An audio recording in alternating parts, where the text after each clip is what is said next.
Stepmom demanded I pay $1,000 rent, so I evicted her and her spoiled daughter from my $1.2 million house. My name is Emma. I'm 24. And this house, this beautiful, creaky, sun-dappled colonial tucked into the quiet suburbs of Pennsylvania, was supposed to be my forever. My anchor. My safe place. It's where I learned how to ride a bike, how to bake a pie, how to grieve, and eventually, how to stand tall. Because, trust me, I had to. When I was 9, my mom died of cancer. It came on fast and devoured her just as quickly. One day she was packing my lunchbox with little notes scribbled in pink Sharpie, and the next she was a ghost in a hospital bed. Gone. The silence in the house afterward was deafening. My dad, he didn't handle it well. He shut down emotionally, buried himself in work, and left me floating in a sea of absence. That's when my grandmother stepped in. Grams moved in within a week. No fanfare, no drama, just her and her floral apron and her peppermint-scented hugs. She made me feel normal again. Every Sunday we baked cookies. Every fall we carved pumpkins. Every Christmas, she and I would sing carols, off-key and loud, with cinnamon-scented candles glowing in every room. She was my anchor. My lighthouse. And this house, her house, became mine too. When I turned 18, she sat me down in the sunroom. Just me, her, and a manila envelope. Emma, she said gently, I've transferred the deed to this house into your name. Don't tell your dad. Just, keep this safe. One day, it may protect you.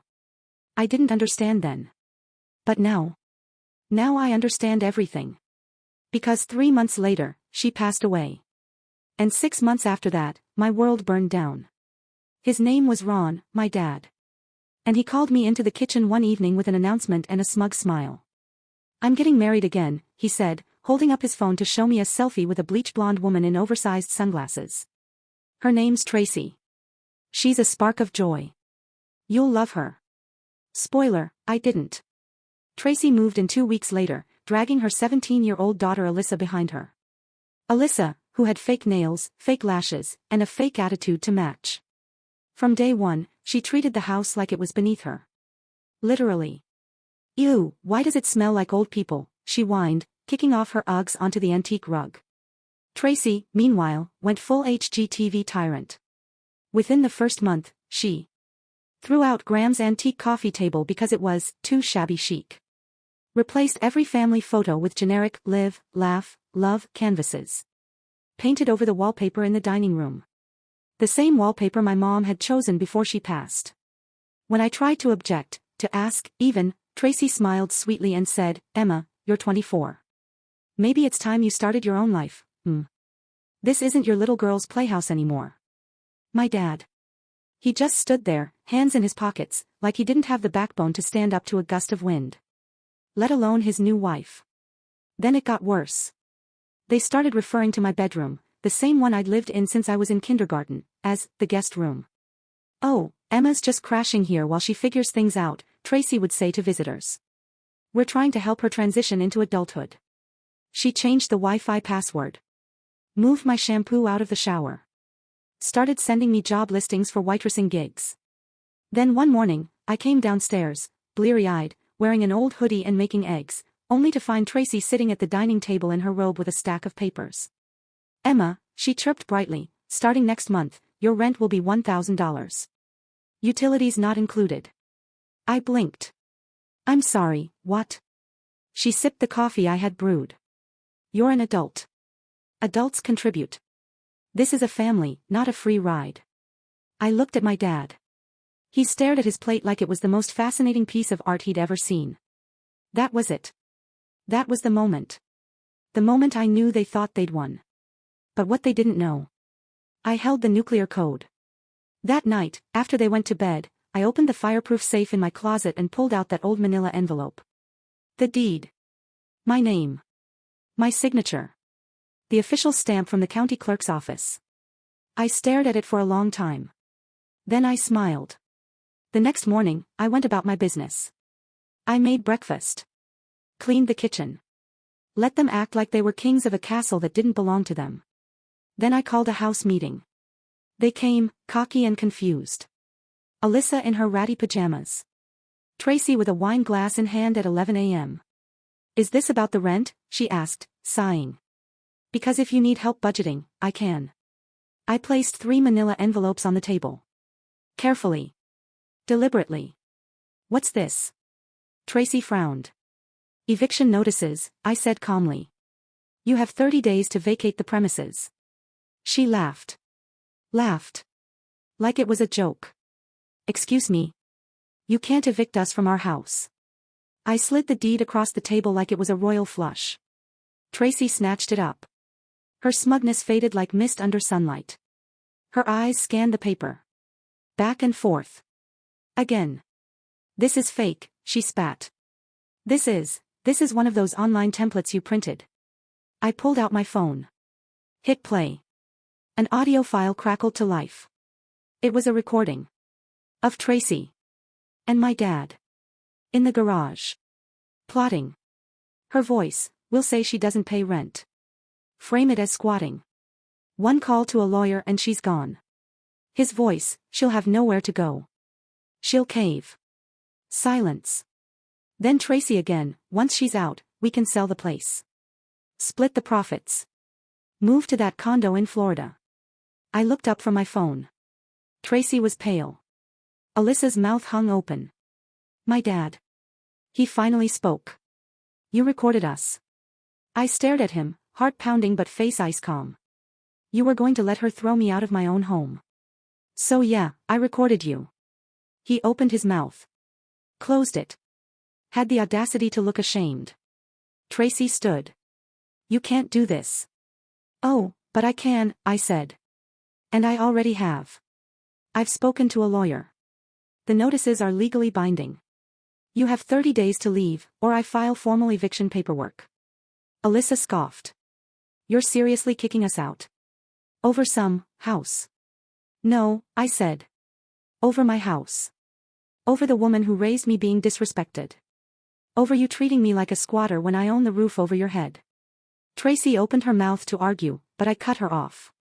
You have 30 days, I repeated. I suggest you use them to pack. Silence choked the dining room like thick fog. Tracy's eyes darted from the deed to the phone to my face, trying to find a crack, a bluff, something she could manipulate. This is ridiculous, she snapped, voice rising. You're just a kid. You can't legally own property. This is fraud. I leaned back in my chair, calm. No, Tracy. What's ridiculous is that you tried to bully me out of the house my grandmother left me. What's fraud is conspiring with my father to steal something that was never yours. Dad opened his mouth, then closed it again. Dad, I said, my voice flat but firm. You knew. His shoulders hunched like I'd punched him in the chest. Emma, I didn't think you'd actually. I thought it was a formality. Your grandmother never said anything to me. She didn't trust you to protect me. And looking at you now, I gestured at his silence, she was right. Alyssa, still chewing gum and looking bored, rolled her eyes. So what, we're homeless now. Because you're on your little power trip. Homeless? I repeated, my blood boiling. You've lived here rent-free for 3 years. You called my grandmother's furniture gross and treated me like a squatter in my own room. And now that the truth's out, I'm the villain. I didn't ask to move here, she snapped. And I sure as hell didn't ask to live with some mopey charity case who walks around like a ghost. Oh, that's rich, I laughed bitterly. Coming from someone who uses $200 skincare but can't wash a single plate. Tracy stood up so suddenly her chair scraped back with a shriek. You've made your little point, Emma. But this is still my husband's house. And if you think we're just going to pack up and leave like dogs, think again. I nodded slowly. Great. Then I hope you enjoy explaining all this in court. Because these eviction notices. They're legally backed. I had my lawyer draft them last week. You have 30 days, or I file for a formal eviction with damages. She blinked. You have a lawyer. I smiled. Of course I do. Unlike you, I prepare. Tracy's face crumpled into something ugly, all her smugness twisted into venom. You little snake. After everything I've done for this family. Name one thing you've done for this family, I cut in. You replaced Mom's photos with plastic monstrosities. You threw away my grandma's rocking chair. You've done nothing but take, manipulate, and poison. You're bitter, she hissed. You always have been. Living in the past. Poor little Emma, too fragile to grow up. And yet somehow, I said, leaning forward, I'm the only one here acting like an adult. Alyssa groaned. Ugh, are we done now? This is exhausting. Yeah, I said, standing up. We are. 30 days. And Tracy? Don't try to take anything that isn't yours. There are cameras now. Her face paled. Yes, I'd installed hidden security cameras. One in the living room, one at the front door, one near the garage. After hearing that garage recording, I wasn't about to leave anything to chance.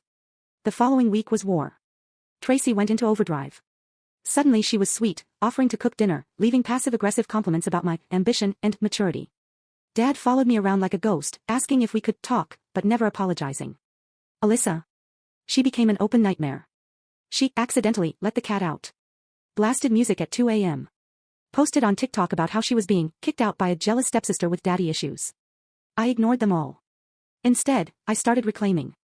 I took down Tracy's wall art. Rehung the old family portraits. Brought Grandma's teacups out from the attic and displayed them in the kitchen. Every item I restored felt like an exorcism. Like I was scrubbing poison out of my own skin. 10 days before the deadline, Tracy tried one last desperate play. I came home from work to find her sitting in the living room, with a man in a suit. "This is Mr. Devlin," she said, smiling tightly. "Our lawyer." "Your lawyer," I corrected. He cleared his throat. "We'd like to discuss a compromise. Given that your father has lived here for years, and his marital property rights." "Stop right there," I said, pulling a folder from my bag. The deed was signed and notarized years before their marriage. It's sole ownership, not joint tenancy. This is not marital property. There's no community property law in Pennsylvania that overrides premarital asset inheritance. And before you argue occupancy rights, Tracy was never on the lease, never paid a dime, and has no standing. Mr. Devlin blinked. Tracy looked like she'd swallowed a lemon. "We'll see about that in court," she growled. "We will," I replied. "And I'll bring the recordings. And the eviction notices. And proof of your total lack of contribution." She stood abruptly and stormed out, Mr. Devlin awkwardly following. 3 days before eviction day, I came home to chaos. The antique dresser from Grandma's room. Gone. The kitchen silver cutlery. Missing. The living room rug. Ripped out. I raced to the garage, caught Tracy mid-load, stuffing the back of her SUV with bags and boxes. "What the hell do you think you're doing?" I shouted.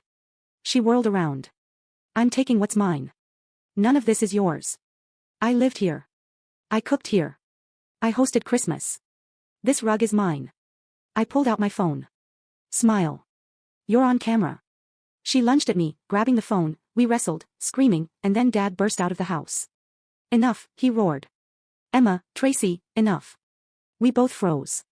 He turned to Tracy. "Put the rug back. Now." "What, are you taking her side now?" she shrieked. "Yes," he said, his voice hollow. "Because it's her house. And you've turned me into someone I don't recognize." For the first time, I saw something crack in her. She looked between us, eyes wild. "You're throwing us away. For her."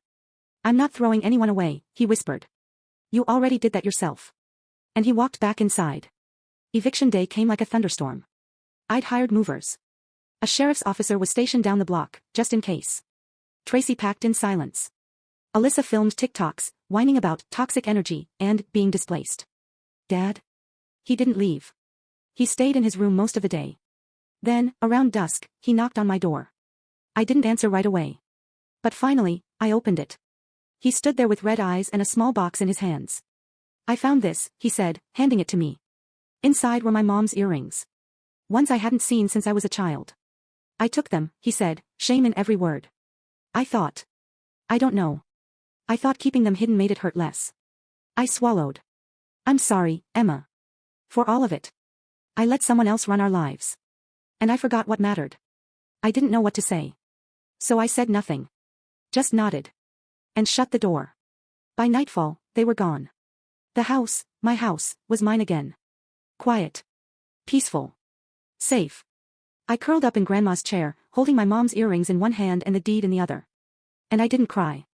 Not because I wasn't sad. But because, for the first time in years, I wasn't afraid anymore.